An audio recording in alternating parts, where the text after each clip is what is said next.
Hello, everyone. Happy Monday. We're going to get started here with our UX portfolio mini workshop where we're going to give you some really practical tips for how to make your portfolio optimized so that recruiters and hiring managers actually spend more than 1 minute on it. So that is our game plan for today. We're going to be moving really quickly, and I am just going to share my slides. All right, so how do we make a portfolio that people are going to read for more than 1 minute? You see this stat all over Instagram, LinkedIn, etc. They don't read, they skim, they only spend seconds on your portfolio, etc. My stance on this is they will spend more time if you make it easy for them to do so. So that is what we're going to go over today. Specifically, we're going to give you a framework for not just writing the content of your portfolio, but also how to literally lay out and design some of these slides. So a little bit about me in case you haven't met me yet. I'm Sarah Doody. I've been in the field of user research and product design for 20 plus years.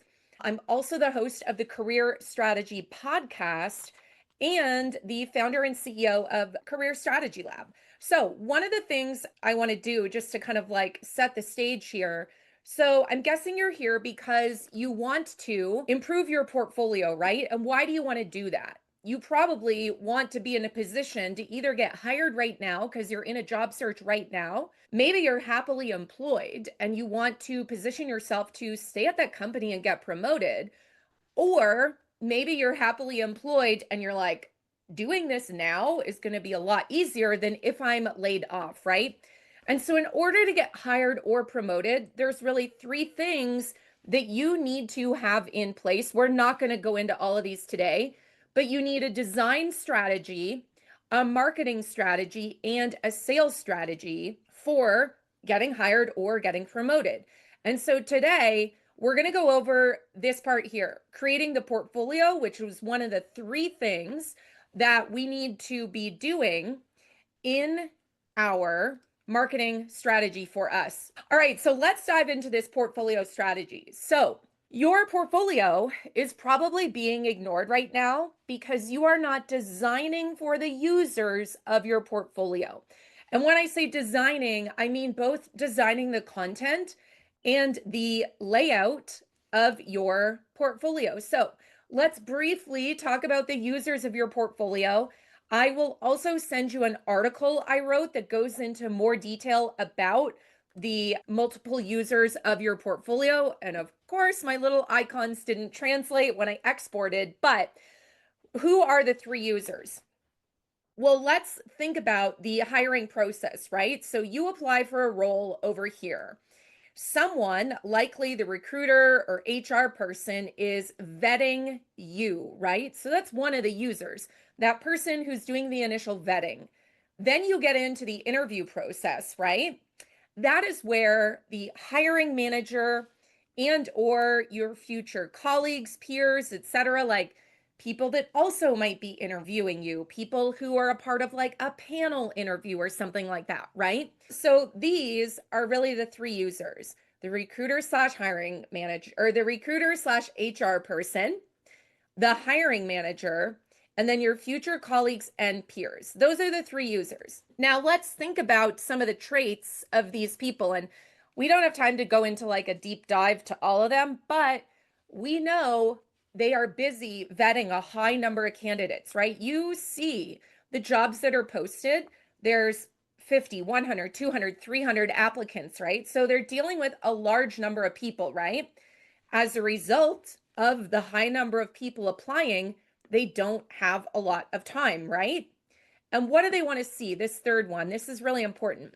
They want to see examples of your skills in action, or you can think about it as the receipts, right? It's not just enough to say you have the skills. It's not just enough to say you do user research. They want to see examples of that in your portfolio that go into the details of your thought process, your decision making, etc. Now, they initially do skim through your portfolio, right? But if we give them a reason to, they're going to start reading. And it's a pretty safe assumption that the further you get into the interview process, you're into round 2, 3, 4 of interviews, they're spending more time on your portfolio, right? Because they don't want to make a mistake and hire the wrong person, because that's an expensive mistake, right? So they're going to do more due diligence and spend more time the further you get. Now, you might be thinking, well, how the heck do I design one portfolio for all 3 of these people? And what I'm going to show you today is a portfolio framework that I believe really does meet all of the needs for these people with one approach to creating your portfolio. And how do I know this?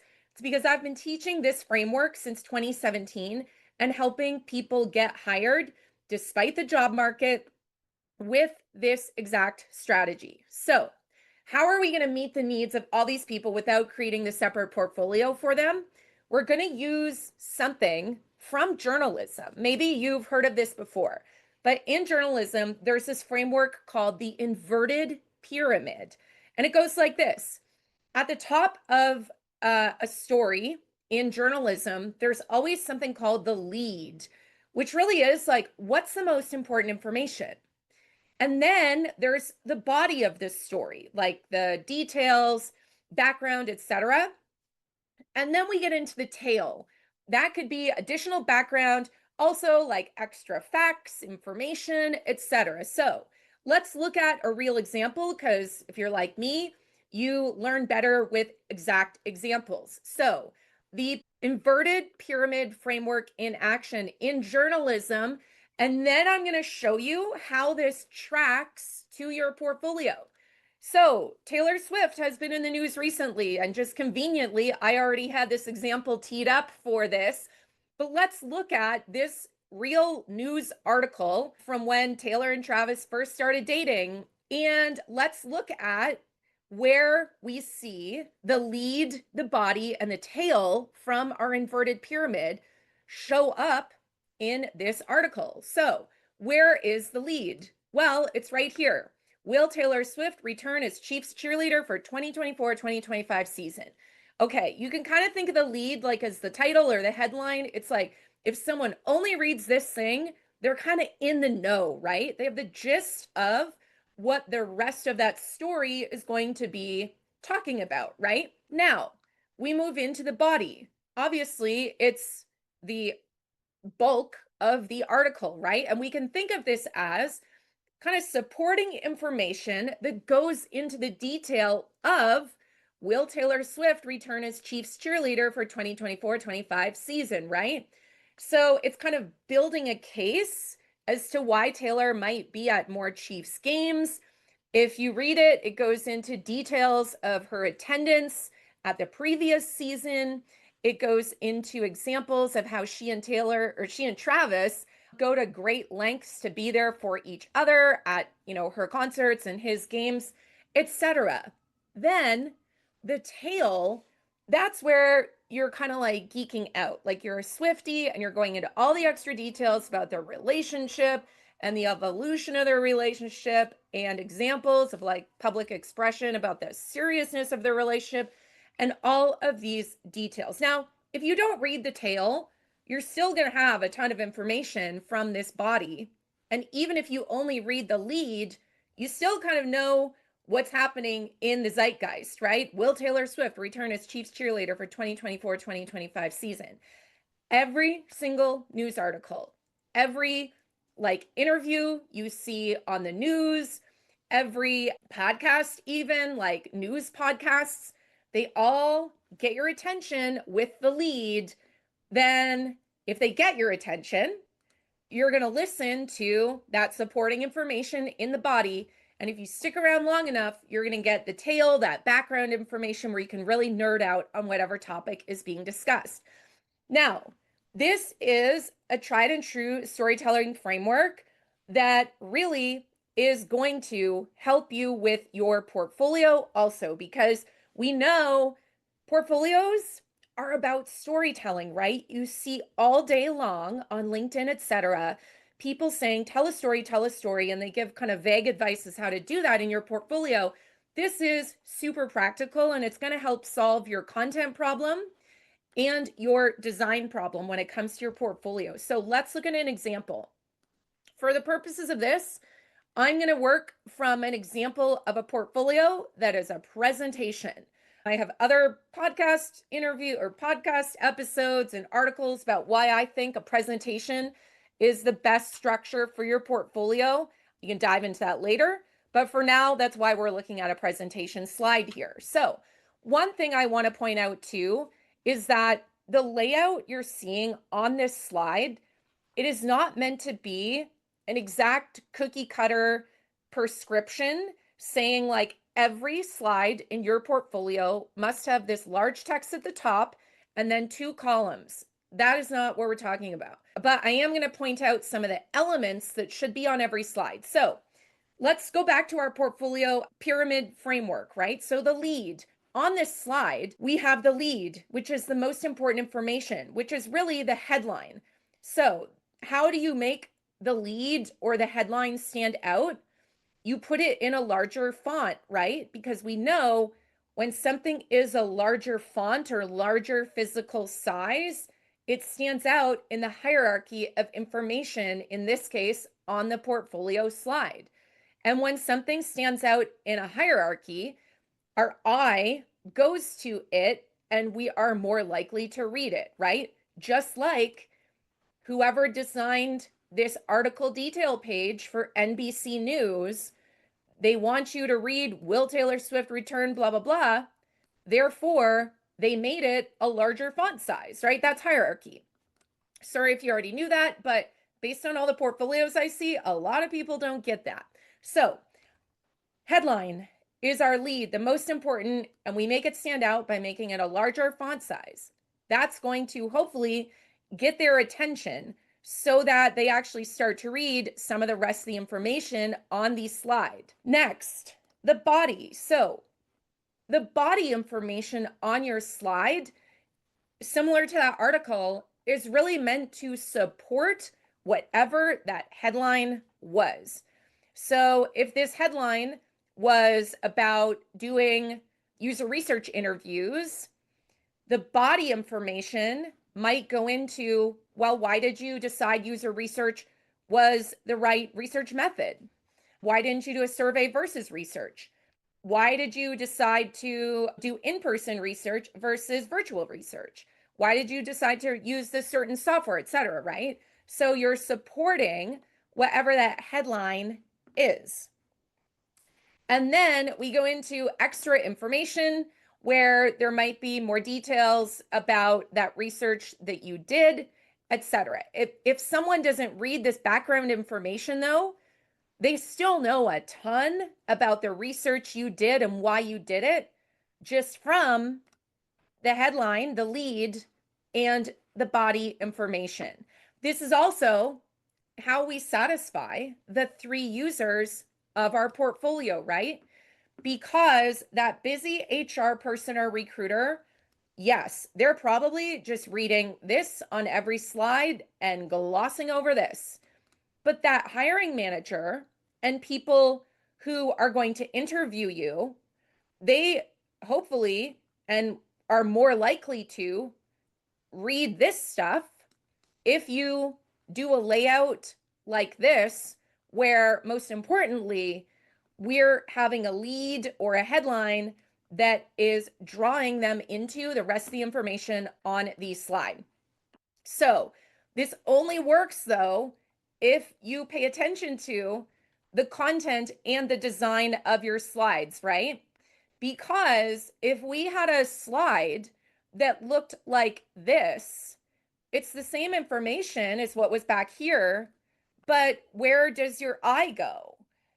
It doesn't know where to go because there's no hierarchy on this slide because everything is the same font size.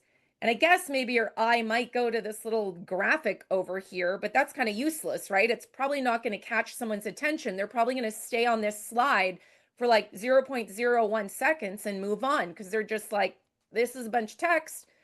I'm moving on, right? Versus this, okay, their eye is like, I am going to start here. Why? Because it's standing out in the hierarchy of information. Same thing with this, right? Like, so many portfolios neglect simple design principles like hierarchy. And as a result, your portfolio looks like a giant wall of text, like an encyclopedia. And our eyes are like, cannot compute. And our brain is like, also cannot compute. And then we're moving on and we're not reading and we're spending less than a minute on your portfolio. So that is how we can get people to spend more time with our portfolio. If we design with these three users in mind, and when you're thinking about the content and design, you're being very intentional about what is the lead of this slide? What is the body information of this slide?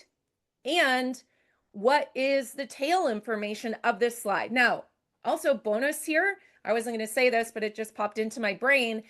If you do this, you will be much more prepared going into UX job interviews because you will have thought through what you did in more detail than probably what you've done so far in your portfolio.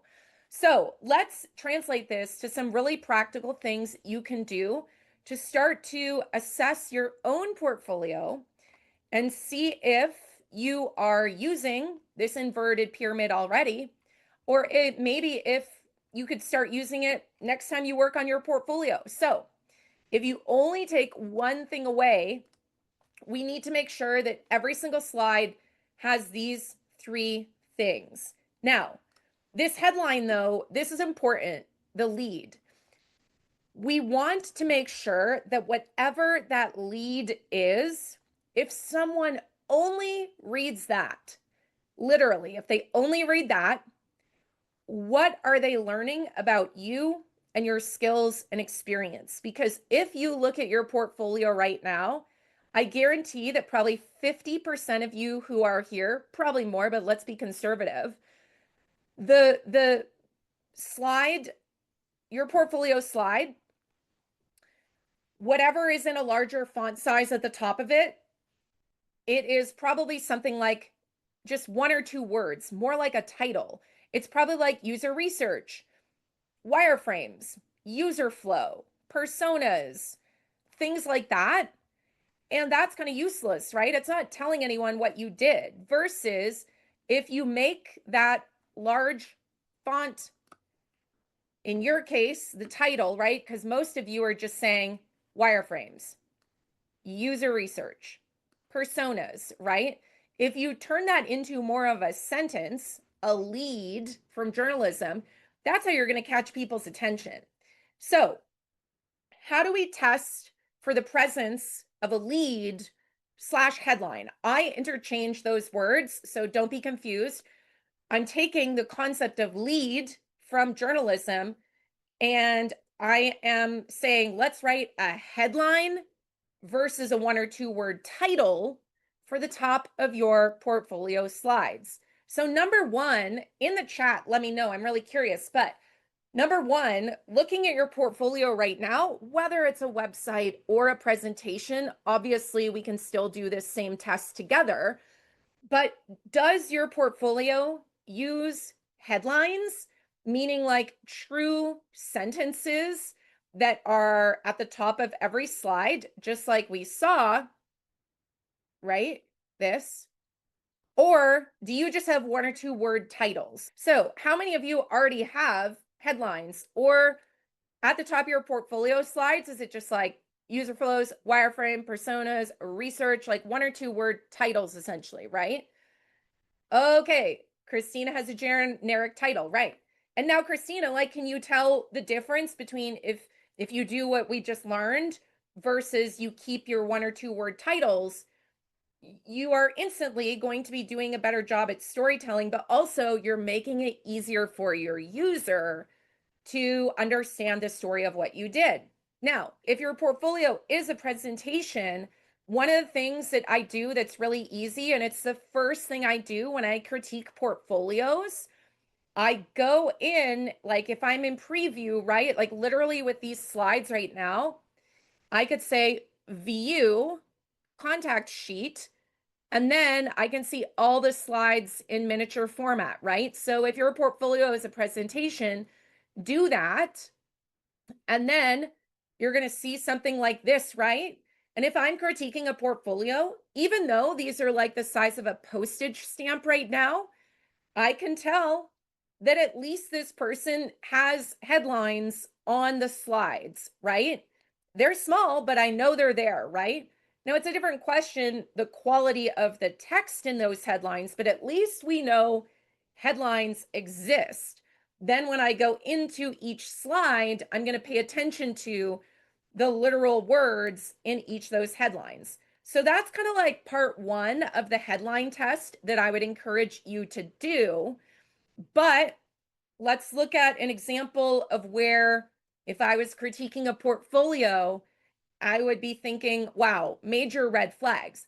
All the red highlighted, that means the headline exists, right? Headline, headline, headline, headline, headline. What we want to avoid, and it sounds like Christina, maybe you did this, is this, where we have a slide in our portfolio and it just says wireframes. It just says research. It just says personas. It just says outcome, right? Instead, we want to have a headline at the top of the slide. So keep that tucked in your brains, but that's what we want to do. So after this workshop, or even as we're doing it right now, you probably already have a sense of, okay, I nailed the headlines, or wow, I did not nail them, or wow, I never even thought about that. And I'm hoping that after this workshop, if you were to work on your portfolio, the number one thing I would say to do is not worry about everything else on the slide. Just focus on your headlines. And once you rewrite your headlines, then you could move on to step two of our little headline experiment. And if it were me, I would literally cut and paste every single headline into a Google Doc. So I am not distracted by the rest of the information on that slide. And I would like grab a coffee or something and look at that Google Doc and read those headlines out loud. And as you do that, I guarantee you're going to start to think to yourself, wow, this feels off. This is not specific enough. This story does not make sense. The order of information does not make sense, etc. Because we know that if we design our portfolio such that we have a headline in a large font size at the top, we're going to increase the chances that people are going to read this. But if they read these and they're confusing, they're not going to read the rest of it.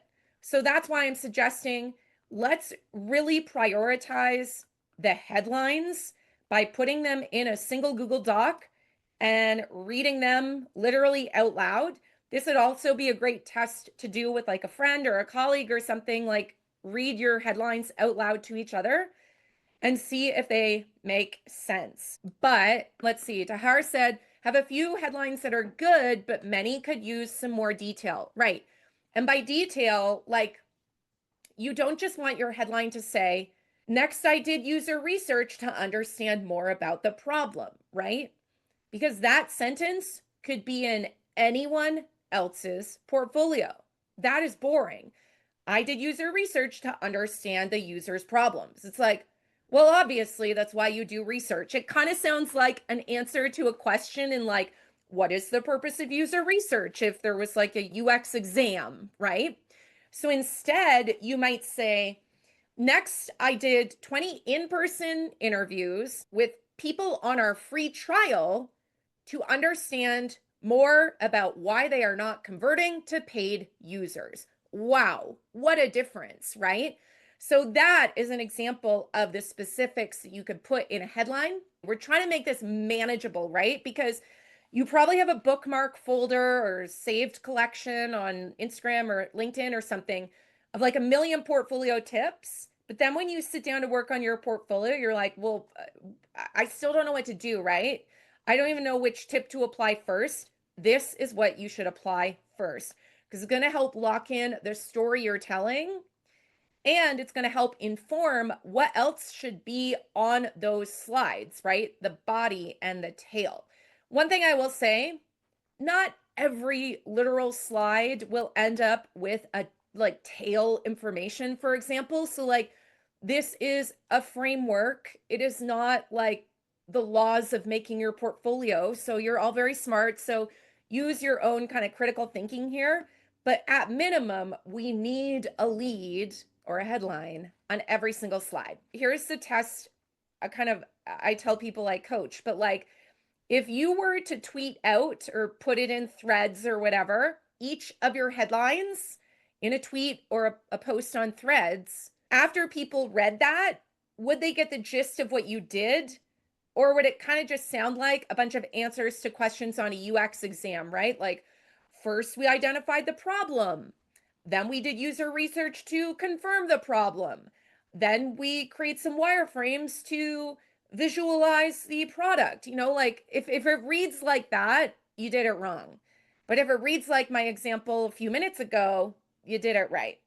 Okay, so we tackled portfolio that stands out. Even if you just do these headlines, I promise your portfolio is going to improve, and it's going to give you some guidelines for what maybe you need to add to your portfolio to support that headline. Also, maybe stuff you could remove that is not supporting that headline. So, quick recap here. We have to consider the users of our portfolio. There's 3 of them. Though they all have different needs, some of the needs overlap. You can design one portfolio that meets all of their needs. And I'm saying this because many of the people, 99.99% of the people that I work with on their portfolios, and they get interviews and they get hired, they're not creating 7 different versions of their portfolio, one for the recruiter, one for the hiring manager, one for this, one for that, etc. They're doing one because they know they have a lot of other stuff to do in their job search. And if they spend time making millions of versions of portfolio for all these users, they don't have time to do everything else. So we can achieve that one portfolio for all our users with this inverted pyramid framework. Most important, we gotta have headlines, headlines, headlines, headlines, okay? And the best way to test your headlines is to do that headline test, cut and paste them into a Google Docs so you're not distracted with everything else, read through them and see if that makes sense, right? All right, so I mentioned I'm teaching you this because I know it works because I see people get hired.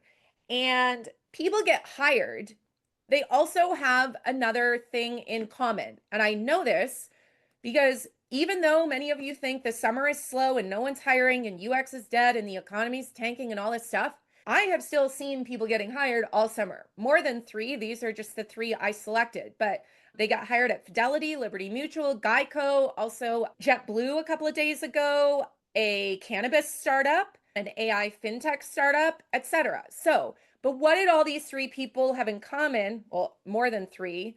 In addition to having a portfolio that had headlines, they also did all these other things. And we don't have time to go into it, but I look at getting hired or promoted as really similar to launching a product, right? And successful products have 3 things in common. They have an awesome design strategy, meaning like a product roadmap, product vision, elevator pitch, etc., right? Products that are successful have an awesome design strategy. They obviously have an awesome marketing strategy, and they obviously have an awesome sales strategy. And so I have applied that to essentially what I call the product of you. So if you want to get hired or promoted, you too need this design strategy, the marketing strategy, and the sales strategy for whatever your goal is, hired or promoted, right? I saw another question here I just wanted to address. So let's see, what if you've only done visual design as a freelancer on projects and not full-fledged testing, etc.? Is it okay to only show that much information? I love this question. One of the questions I'm asked all the time is, can I include this project in my portfolio even if it did not launch, even if it skipped user research, right? Even if insert your reason there. The answer is Yes. Because in your case, you said you've only done more of the visual design part. Well, if you're applying for jobs, it sounds like maybe you're applying for more like product design, visual design jobs, right?